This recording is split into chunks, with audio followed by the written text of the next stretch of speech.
God's hand at work in my life is so evidential, I can't deny it.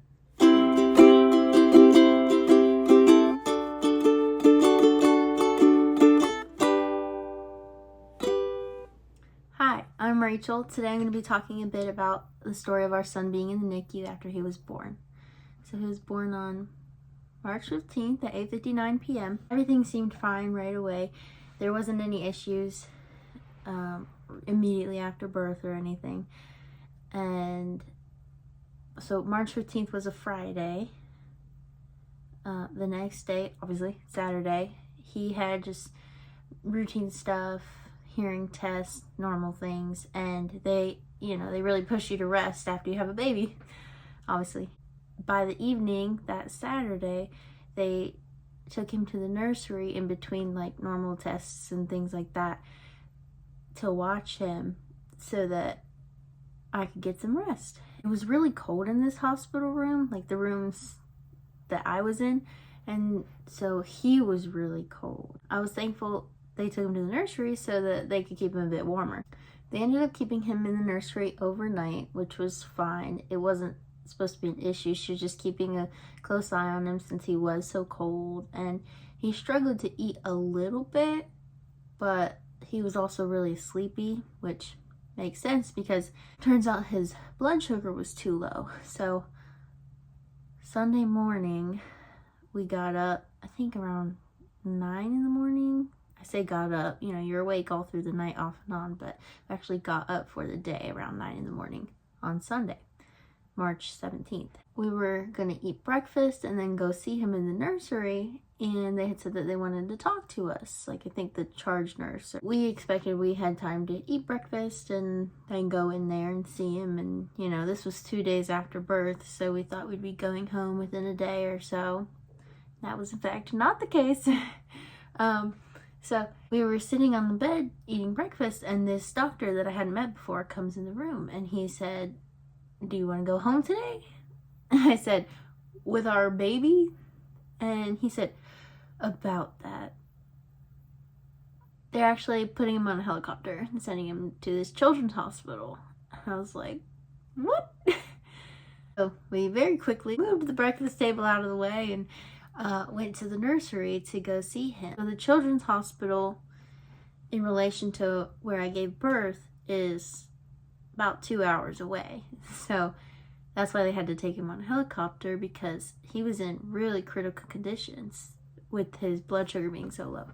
They tried to help him at the hospital we were at, but they just didn't have enough resources, so they had to send him away.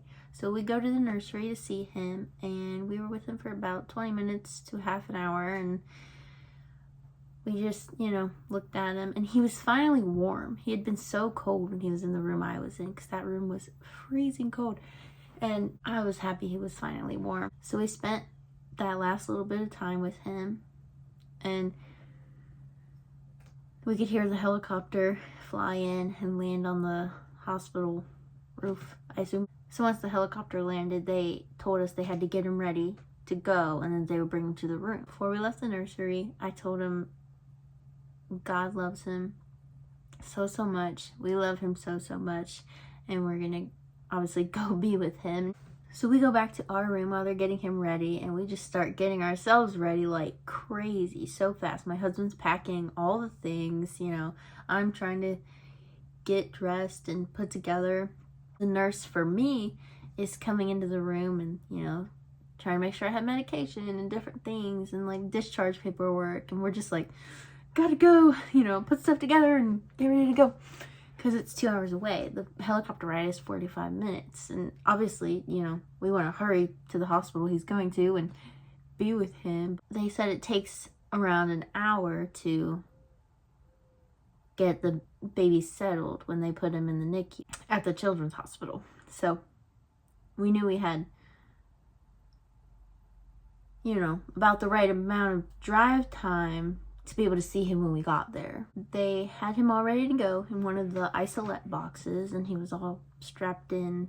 I think there was this little baby seatbelt thing for being inside the box. I'm not sure. They brought him to the room we had been in, the room I had been recovering in, and we just say goodbye, and I think we prayed with him, but I don't have the memory of it. But chaotic situation. But he told him we loved him so much again, and God was with him, and that we would be there shortly behind. And I think we might have said, like, enjoy your helicopter ride or something. I don't know, trying to keep it light. But so they take him away, and we're like mission mode. Like, we are going to the hospital, other hospital. So we get ready, we leave, we make the 2-hour journey. Once we get to the children's hospital, we parked in the wrong parking deck for where we needed to be, so we had a really long way to go. We finally get, to the NICU, to his room, walk in, and the room felt gigantic, but it wasn't. Well, it was big for a tiny little baby's hospital room, but by the time we left the NICU, it felt much smaller, even with it empty. So it's funny how big it felt when we first walked in there. To get to his room, we passed multiple nurses' stations along the way, and they're just at their job, so they're in good moods and talking, and they're coworkers. But the situation for ourselves just felt so heavy, and we did not know what was gonna happen. I mean, we didn't think he was gonna die or anything, and we know God's in control, but it was just a situation we didn't expect. So we get into his room, and his nurse at the children's hospital comes in, and the first nurse we met, I still remember what she looked like, remember her name and what her hair looked like. It's weird, the details that stand out to you in situations like that. And she told us all the information we needed to know about visitors and wristbands and what to expect in a way. And we didn't know how long we were going to be there. And in his room, there was a full bathroom for the parents or family members of the babies, and he had a room just to himself. In the NICU rooms, there's a chair that they say it's for kangaroo care, so it can wheel around. It has a table on the side of it that flips up, and you can put it really close to the baby's isolette boxes or their crib, wherever they're sleeping. And then there's a plastic couch, because hospital furniture, and it flips down into a bed. And so we learned that we can spend the night in the room with our kid, which was a major blessing, because I'm still recovering, and you want to just be with your baby. Like, you have a baby, you want to just be with them all the time. Showing up at a NICU, not knowing, not having ever done it before, and not knowing what the rules are, we didn't even know when we first got there that we would be able to hold him, because we'd never done it before. Especially me, I wasn't sure if we'd be able to hold him the entire time we were there. It was just so confusing, because we walk in and he's in this box, and it's keeping him warm, thankfully, and he's hooked up to several different things. Like, they have stickers on his chest for his heart monitor, so like 3 or 4 different stickers attached to wires, so you don't even know if you're able to hold them when you first walk into a situation like that, because he was hooked up to 3 or 4 or more different things, like IVs and all the monitors and stuff, oxygen monitor, normal stuff for like being in a hospital. Suddenly our baby was just, plugged into a wall, and he had to stay there till he was better. And we ended up being in the NICU for 3 weeks, 21 total days, and we stayed there the entire time. We are so thankful to God that our baby got better rather quickly. One of the reasons I'm making this video is because I've looked up on YouTube people's NICU stories, and I haven't quite found one like ours. And so I thought maybe ours should be out there in a way, because a lot of NICU stories are, premature babies, and they're in the hospital for months, and it's really difficult, and they're there for so much longer. And then a lot of NICU stories are like 1 2-3 days long, and it's like a huge whirlwind of exhaustion and worry, and then it's over. And we were there 3 weeks, just under a month, so that's not crazy long, but it felt so long while we were there. One of the really challenging things about living 2.5 hours away from home for 3 weeks was that my husband, although he was off work, he was not off the school program that he was in. It was mandatory. If he missed any school, he had to make it up within 2 weeks and pay out of pocket for those costs of the instructor's extra time. And that was the most challenging season of our married life so far, and we definitely grew through it, thanks to God, and it's over now. But he was driving 2 hours, 2 classes, and 2 hours back every day, but it was night school, so he would leave around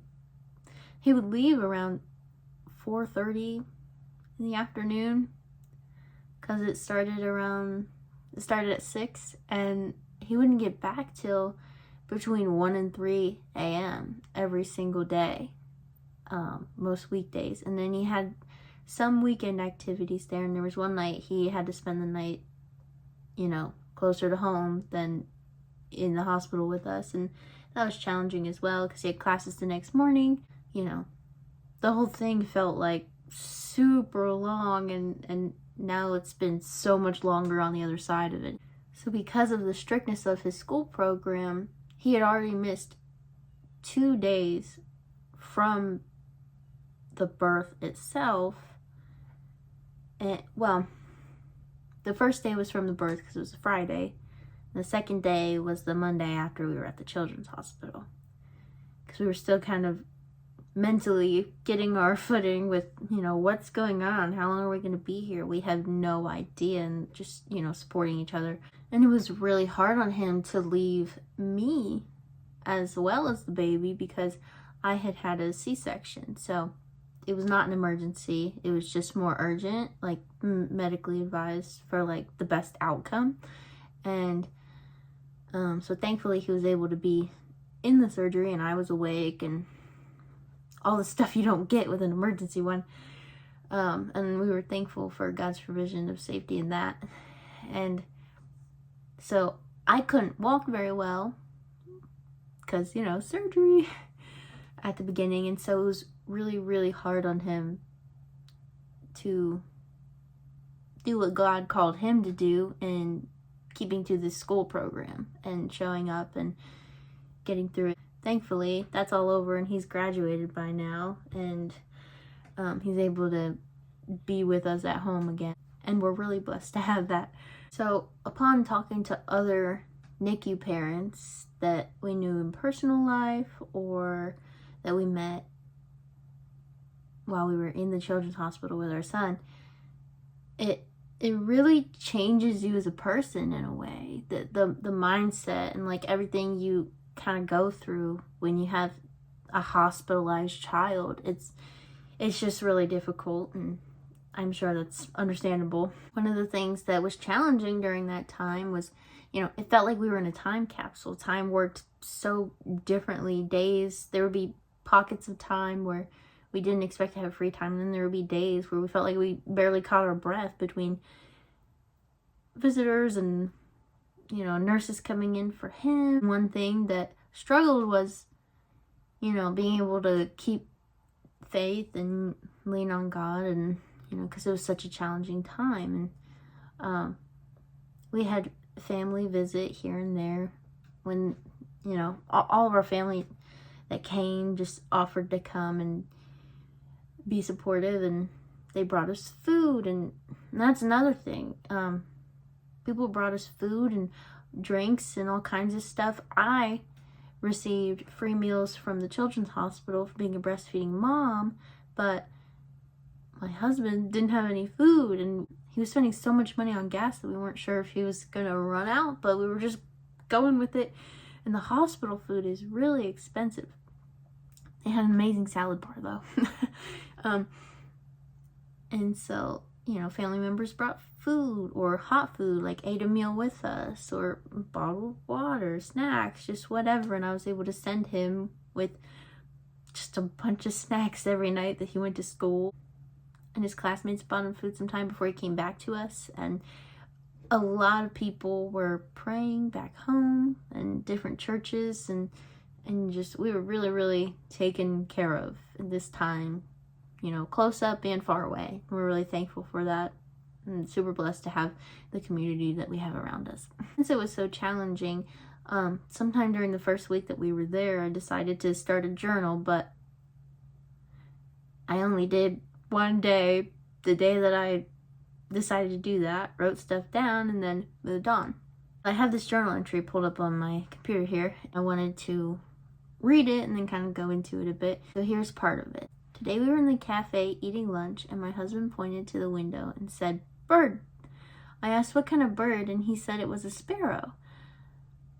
God's reminder for me. It feels as though he sent that sparrow to me. His eyes on the sparrow, and I know he watches me. And that was March 22nd. It was a Friday. That was the day our pastor and his wife came to meet our baby and pray with us and encourage us. So thankful for them. With this journal entry, I wrote, you know, his eyes on the sparrow. And I know he watches me. And more so, I know he watches my little baby, you know, struggling with his health and needing taken care of. And so we were sitting in this spot that became our spot in the cafe while we were at this hospital. And like I wrote there, this bird just comes hopping along the windowsill, and my husband's just like, "Bird." And as soon as I see it, I'm like, please tell me that's a sparrow. Because if that's a sparrow, God prepared me for all of this. And isn't it amazing how he works? So some backstory to that. For months leading up to giving birth, when I was pregnant, I was obsessed with birds of the air, how God takes care of the birds of the air. So he's going to take care of us. And I'll read those verses in a bit here. His eyes on the sparrow is a hymn that we sang in church quite a few times while I was pregnant, which we don't sing it a lot. So it was interesting to me. And I just grew closer and closer, you know, in fondness of that hymn and what it says, and would tear up when we sing it. And I'm just thankful for that. And throughout pregnancy, sleep is weird when you're pregnant, and my husband was burning the candle at both ends with work and school. I would be awake just at 3, 4, 5 in the morning and be able to help him get up, because he was basically doing 19-hour days most of the week during this season of life. Sun would start to come up, but even before the sun would come up, the birds will start chirping. More and more birds chirping in the morning. We know what it sounds like. And a lot of times we take it for granted, but I just really started to appreciate it and thank God for the birds. And it was amazing to me that, you know, in a way, God created an alarm clock, but an alarm clock with a reminder. So, you know, the birds of the air, God's going to take care of them. They're our alarm clock for the day. We hear the birds chirping, and sometimes we wake up and, you know, obviously we have alarm clocks. It was just a beautiful way of thinking about it for me. And so the birds would chirp, and I would just be so optimistic and say, isn't it amazing how God wakes us up with a reminder every day that he's going to take care of us. I didn't know why I was so obsessed with the birds of the air and you know, those verses in the Sermon on the Mount and all that, all during pregnancy.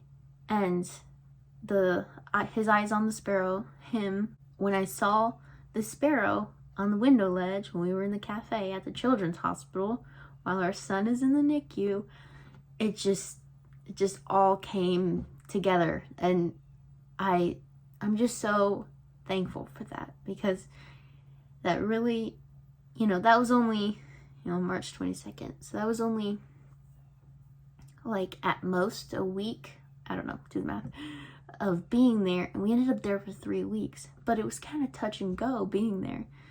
The issue that our son had was more quickly resolved in other babies. And for him, it was just really slow going. They tried to accelerate weaning him off of IV sugars, different things, and it would be like too aggressive of a jump forward, and he would have really low blood sugar again and had to, be bumped back up on the IV sugars, and so the whole thing was like back, forth, like a step forward, step back, step forward.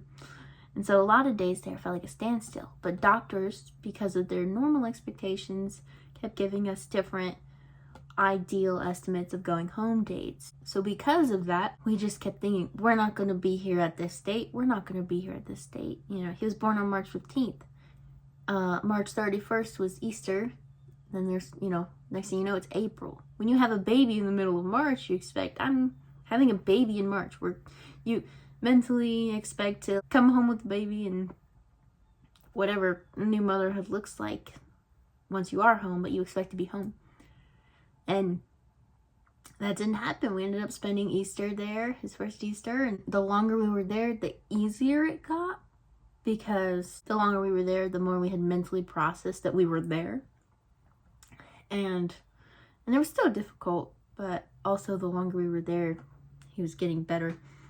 The first week was like really dramatic, critical condition for him. The second week was kind of, trying to make these big leaps, but really he was just kind of at a standstill. And the third week was him making a tiny step forward day by day until we were told we can leave with our baby this time. So I wanted to share that story about the birds of the air and how I was obsessed with that. I don't want to leave it there though. I'm going to read the lyrics to the hymn, His Eye is on the Sparrow. And then I looked up a brief history of the hymn because I didn't actually know. And then I have some verses we'll read. Here's the hymn, His Eye is on the Sparrow. Why should I feel discouraged? Why should the shadows come? Why should my heart be lonely and long for heaven and home? When Jesus is my portion, my constant friend is He. His eye is on the sparrow, and I know He watches me. And it repeats, His eye is on the sparrow, and I know He watches me. And I'll just go through the next two verses, and then I'll read the chorus. Let not your heart be troubled, His tender word I hear, and resting on His goodness, I lose my doubts and fears. Though by the path He leadeth, but one step I may see, His eye is on the sparrow, and I know He watches me. And that repeats. Third verse is, whenever I am tempted, whenever clouds arise, when songs give place to sighing, when hope within me dies, I draw the closer to Him. From care He sets me free. His eye is on the sparrow, and I know He cares for me. His eye is on the sparrow, and I know He cares for me. And then after each of those verses, we sing the chorus. And the chorus is, I sing because I'm happy, I sing because I'm free, for His eye is on the sparrow, and I know He watches me. So that's the hymn. The first time I remember ever singing this hymn, or ever hearing this hymn, is the first time I ever sang it, and that was 5 years ago. So to think, before I was ever even married, weeks after I met my husband, we had just started becoming friends. Long before we were ever dating or married or had a child, did I hear this song that became such an important part of a season of life I had no idea I was going to go through. And God's hand at work in my life is so evidential, I can't deny it. Praise God for that. I'm beyond blessed all the time. I'm just amazed at everything God has done for me. And I'm truly so grateful. So grateful. When I saw the sparrow outside the window at the cafe at the children's hospital, we started talking about the sparrow. And I started talking about, I think I might have talked about it right then and there, that, I was obsessed with the birds for so long. And I feel like God sent that bird to me. And he said something about how the amazing thing is that sparrows are really common, and God takes care of them. And I'll read the verses later that talk about, are we not more important than a bird or a sparrow or whatever it says? And I just think that's amazing, the whole time he saw a season coming that we didn't know was coming. The whole time he was always going to take care of us and take care of our child. And the whole time we were always going to grow through it for the better and have a closer marriage and have a deeper appreciation for life. As any of you NICU parents understand, it really shakes you. Real quick, I'm going to read some of the history of the song, His Eyes on the Sparrow. Pull it up here on my computer. It says it's a gospel hymn written in 1905, written by, I'm guessing the name is Sylvia D. Martin, and composer Charles H. Gabriel. Here's the inspiration for the hymn. Sylvia, that's not what it says, but that's how I'm pronouncing it. Sylvia Martin, who wrote the lyrics, said of her inspiration to write the song based on scriptures. Early in the spring of 1905, my husband and I were sojourning in New York. We contracted a deep friendship for a couple by the name of Mr. and Mrs. Doolittle, true saints of God. Mrs. Doolittle had been bedridden for nigh 20 years. Her husband was an incurable cripple who had to propel himself to and from his business in a wheelchair. Despite their afflictions, they lived happy Christian lives, bringing inspiration and comfort to all who knew them. One day, while we were visiting the Doolittles, my husband commented on their bright hopefulness and asked them for the secret of it. Mrs. Doolittle's reply was simple. His eye is on the sparrow, and I know he watches me. The beauty of this simple expression of boundless faith gripped the hearts and fired the imagination of Dr. Martin and me. The hymn, His Eyes on the Sparrow, was the outcome of that experience. Why did I whisper that last? So, that's some of the inspiration history of the hymn, His Eyes on the Sparrow. And I didn't know that before today, and I looked it up. I have some hymns, not hymns, I have some verses here that may have helped inspire the hymn, His Eyes on the Sparrow, but I also just relate to the whole being obsessed with the birds of the air when I was pregnant and this whole blessing of all of that I just talked about. So in the book of Matthew 6:26, it says, Behold the fowls of the air, for they sow not, neither do they reap, nor gather into barns, yet your heavenly Father feedeth them. Are ye not much better than they? And it goes on to talk about, don't worry about what you're going to eat, drink, all that. I'm reading from the King James Version Bible, by the way.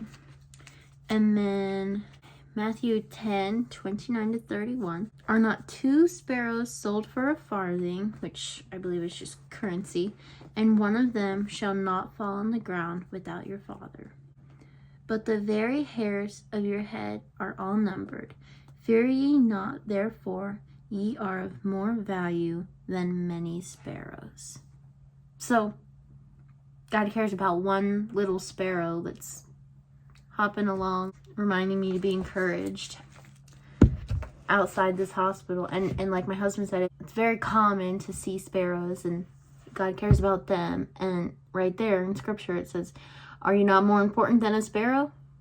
Or many sparrows? And the hairs on our head are numbered, which, by the way, postpartum hair loss. Am I right?